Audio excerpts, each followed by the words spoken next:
उम्मीद है खैरियत से होंगे। मैं हूं सबा और आप देख रहे हैं सबास प्लेस। मेरे चैनल पे खुशामदीद। तो आज मैं अपनी बहनों को एक ऐसी रेमेडी बताने वाली हूं जो कि 50 साल की एज की ख़वातीन और हज़रात को 20 साल का बना सकती है। जी हाँ, हमारे यहाँ एक ट्रेंड चल पड़ा है कि जी जहाँ जब 40-45 साल एज होती है तो उनको बुज़ुर्गों में, बूढ़ों में कंसीडर होना शुरू कर देते हैं।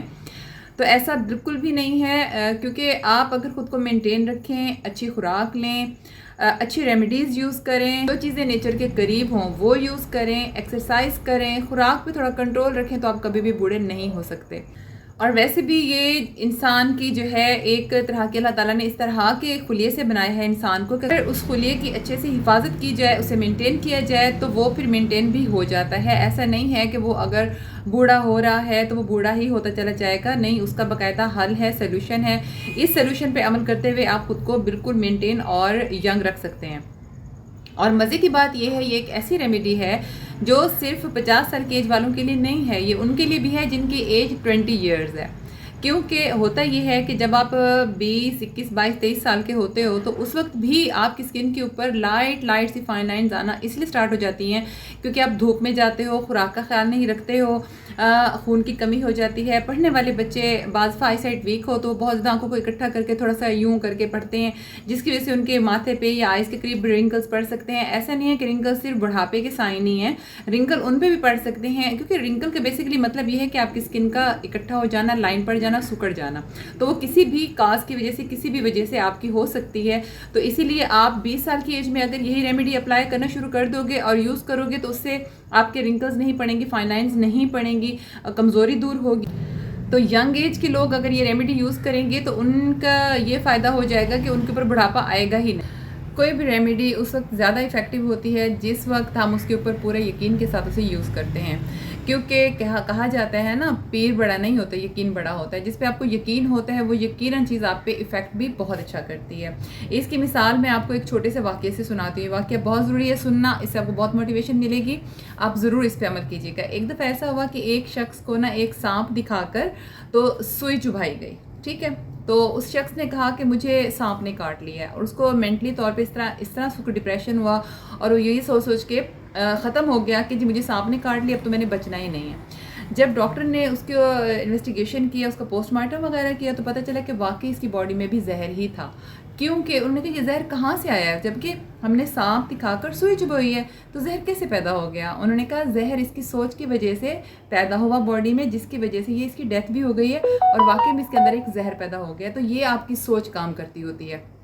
आप जिस तरह से सोचोगे, जिस तरह से जिस चीज़ को अप्लाई करोगे, जितनी ज़्यादा आप इस यकीन के साथ अप्लाई करोगे ना कि ये हमें फ़ायदा दे ही रही है, इसमें चीज़ें ही ऐसी यूज़ की हैं जो हमारी स्किन को फ़ायदा दे रही हैं, हमारी बॉडी को फ़ायदा दे रही हैं, तो यकीनन वो आपके लिए बहुत ज़्यादा इफ़ेक्टिव होगी, ठीक है। और एक और जगह पर मैंने सुना था कि एक कारी साहब ने फरमाया कि सुबह अगर आप पानी का गिलास पीते हो और उस पर अगर बिस्मिल्लाह पढ़ कर फूंक कर आप पानी का गिलास पिएँ और आप ये सोचें कि हम खाना काबा में बैठ के ये पानी पी रहे हैं, तो उस पानी के क्रिस्टल्स को जब चेक किया जाएगा ना तो उनके हर कतरे पे खाना काबा बना होगा। इतना आपकी सोच का असर आपके खाने पीने पे, आपके लगाने पे, आपके उठने बैठने पे और आपकी लाइफ के बहुत सी प्रॉब्लम्स को सॉल्व करने पे होता है। तो इसलिए आपने अपनी सोच को पॉजिटिव रखते हुए यूज़ करते हैं जो भी रेमेडी, तो उसका असर होता ही होता है। ठीक हो गया। अच्छा, अब रेमेडी की तरफ जाने से पहले मैं थोड़ी सी इसकी हिदायत आपको कर दूं कि रेमेडी आपने तवज्जो से और पूरी सुननी है, एंड तक देखनी है, क्योंकि रेमेडी आप पूरी तरह से देखते नहीं हो और कमेंट बॉक्स में सवाल पहले आना शुरू हो जाते हैं, आप इसको किस टाइम करना है, क्या करना है, क्या नहीं करना। रेमेडी की पूरी डिटेल इस रेमेडी के साथ मैं आपको समझा रही हूँ, बता रही हूँ। आपने इस पर अमल करना है और यकीन करें आपकी स्किन ऐसे यंग हो जाएगी जैसे बिल्कुल कभी वो बूढ़ी थी ही नहीं। ये बेस्ट एंटी एजिंग रेमेडी बनाने के लिए आपको ले लेना है साफ़ सुथरे से फ्रेश से अंगूर। अंगूर आप कोई सी भी ले सकते हो, ब्लैक अंगूर भी हो सकते हैं, लेकिन ग्रीन अंगूर और थोड़े सॉफ्ट अंगूर जो होते हैं फ्रेश से, ये जल्दी हज़म हो जाते हैं, इसीलिए आपने ग्रीन अंगूर ले लें तो ज़्यादा बेटर है। इस तरह से इनको काट लेना है, 2 हिस्सों में तकसीम कर लेना है। और ये रेमेडी किस तरह से बननी है, इसकी एक एक चीज़ बहुत गौर से देखें। ये बहुत ही इफ़ेक्टिव रेमेडी है और अंगूरों के फ़ायदे कौन नहीं जानता। अंगूर जो हैं ये अल्लाह ताला की तरफ से एक सुपर फूड कहलाते हैं और ये बहुत बड़ी नेमत है हमारे लिए। ये हेल्दी ऑक्सीडेंट से भरा होता है। इसमें vitamin C, vitamin A, fibre, potassium बहुत बड़ी मिकदार में पाए जाते हैं और ये दिल की बीमारियों के लिए भी बहुत अच्छा होता है। अंगूर जो है ये खून को जमने से रोकता है। ये आंखों के मसले के लिए भी बहुत अच्छा होता है। आपको पता है अंगूर जल्दी बाल सफ़ेद भी नहीं होने देता और ये हमारी आईसाइट के लिए भी बहुत अच्छा होता है। इस तरह से अंगूर कट कर लेने के बाद आपने ले लेना है जी एक खाली बाउल और उस बाउल में आपने आधा चम्मच डालना है कलौंजी का। आधा टीस्पून होगा, क्योंकि ये क्लोज करके दिखा रही हूँ तो आपको बड़ा लग रहा होगा शायद, लेकिन ये आधा टीस्पून है। और कलौंजी तो आपको पता है मौत के अलावा हर चीज़ का इलाज इसमें मौजूद है। और उसमें आपने ले लेना है 1 चम्मच शहद का। 1 चम्मच पूरा भरा हुआ ना हो, अगर शुगर पेशेंट हैं तो आधा चम्मच डाल लें, अगर शुगर नहीं है तो 1 चम्मच पूरा डाल सकते हैं। और उसमें आपने डालने हैं 4 मगज़ 1 चम्मच इसमें ऐड कर लेना है। ये मिक्सचर सा बना लेने के बाद आपने करना क्या है वो मैं आपको बताती हूँ। आपने इस मिक्सचर को बना लेने के बाद अपने कटे हुए अंगूरों में इसको ऐड कर लेना है, अच्छे से ऐड करना है। और इस मिक्सचर को आप कोशिश करें कि सुबह निहार मुँह यूज़ करें, ठीक है। ये अंगूर आप में 100 ग्राम के करीब ले लें। अगर ज़्यादा नहीं खाए जाते तो आप 50 ग्राम अंगूर भी ले सकते हैं। फिर उसमें कलौंजी और शहद की क्वांटिटी आधी आधी कर दें। तो इसी हिसाब से जब आप ये खाएंगे सुबह निहार मुँह, यकीन करें ये तेज़ी से फाइबर होने की वजह से आपका पेट साफ़ करेगा, बड़ी आंतियों की बीमारियों से बचाएगा और दिल के मर्ज़ को ये होने नहीं देता। इसके अलावा ये यादाश्त बहुत अच्छी करता है। जब यादाश्त अच्छी हो जाएगी, दिल का मर्ज़ नहीं होगा, बाल सफ़ेद नहीं होंगे, तो यकीन जाने आप दिनों में यंग लगना शुरू हो जाएंगे। और इसके इस्तेमाल से रिंकल्स बिल्कुल भी नहीं आती।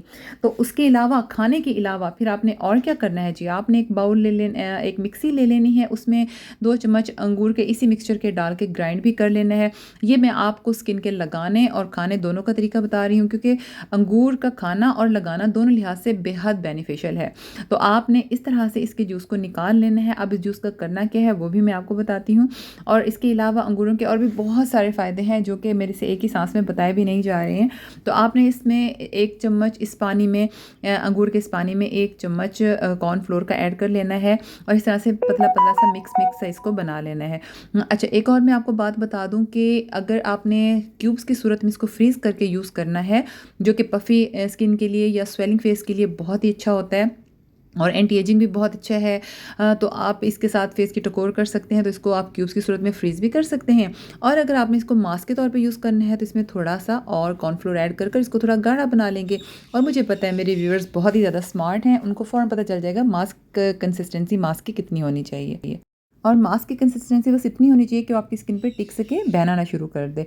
बस इसको लगाने का तरीका ये है, 20 से 25 मिनट लगा कर रखें, उसके बाद फेस वॉश कर लें। और जी मैं आपसे एक और छोटी सी बात करना चाहूँगी। मेरी बहुत सी बहनों ने पूछा है कि जी हमारे बच्चों का, यानी 3 से 4-5 साल के बच्चों की स्किन जो है वो टैन हो चुकी है, उनका कलर ख़राब हो चुका है, तो आप हमें उसके लिए कोई रेमेडी बताएं। तो जी बच्चों के लिए मैं इतना कहूँगी कि आपने उनकी स्किन के ऊपर ना मलाई लेकर उसमें 1-2 ड्रॉप लेमन के ऐड कर उसका हल्का सा मसाज देना है। थोड़ी देर के लिए उसको लगाकर छोड़ दें, क्योंकि आपको तो पता है जो बेबी स्किन होती है वो बिल्कुल उसके ऊपर कोई भी आप केमिकल अप्लाई नहीं कर सकते, कोई भी ऐसी चीज़ अप्लाई नहीं कर सकते। उनकी स्किन बहुत फूलों की तरह नाजुक और नरम होती है, तो उनकी स्किन जो है वो ख़राब हो सकती है, हार्ड हो सकती है। तो इसीलिए आपने क्या करना है, आपने ऐसी चीज़ यूज़ करनी है जो बिल्कुल ऑर्गेनिक हो, सॉफ्ट हो और जिसका कोई साइड इफेक्ट ना हो। और आपको पता है मलाई और दूध सबसे बड़ा डीप क्लींजर होता है। तो आपने मलाई ले लेनी है, दूध की क्रीम ले लें, उसमें 2-3 कतरे लेमन के ऐड कर थोड़ी देर के लिए लगाकर छोड़ें बच्चों को, और फिर उसके बाद हल्के हाथों से मसाज देकर वो आप उतार लें। इसके अलावा बेबी सनब्लॉक्स भी मिलते हैं, आप सनब्लॉक ज़रूर यूज़ करें। बस ये छोटी सी रेमेडी मैंने बच्चों के लिए बताई है, क्योंकि 2-3 कमेंट बॉक्स में इस तरह के कमेंट्स आए हुए थे, तो मैंने सोचा कि ये बना के दिखाने की बजाय मैं ज़बानी ही गाइड कर दूँ, तो इंशाल्लाह ये काफ़ी ज़्यादा इफेक्टिव रहेगी। और बेबी सनब्लॉक आप बच्चों को लगाकर ही भेजें ताकि वो धूप में खेलते हुए उन पर UV रेज वगैरह का इफेक्ट ना हो।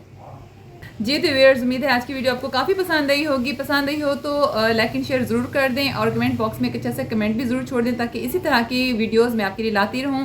और आपको कैसे लग रहे हैं मेरे व्लॉग्स, उसके बारे में भी बताइएगा, क्योंकि अब मैं नागा बिल्कुल नहीं करी, कभी व्लॉग अपलोड करती हूँ तो कभी रेमेडी, दोनों ही आप इंजॉय करें। दोनों कंटेंट मेरे डिफ़िकल्ट हैं, डिफरेंट हैं, लेकिन कोशिश होती है कि आप लोग उससे कुछ फ़ायदा हासिल कर सकें। अच्छा जी, उसके अलावा मैं आपको एक बात कहना चाहूँगी कि जी मैं एक स्टोरी भी लिख रही हूँ जो बहुत जल्द मैं अपने चैनल पे अपलोड करूँगी। तो आपने उसका मतलब एपिसोड्स होंगे, अब देखिए वो 5 एपिसोड्स बनते हैं, 6 बनते हैं, या इससे ज़्यादा एपिसोड्स बनते हैं, तो आप वो स्टोरी भी ज़रूर इंजॉय कीजिएगा। बहुत जल्द उसको मैं अपलोड करना शुरू करूँगी, तो उसके भी एपिसोड्स ही होंगे, ठीक है जी। तो अभी मैं इजाज़त चाहूँगी, मुझे दीजिए इजाज़त। कल मिलते हैं एक नए और फ्रेश वीडियो के साथ या व्लॉग के साथ। अपना बहुत सा ख्याल रखिएगा, दुआ में याद रखिएगा। अल्लाह हाफ़िज़।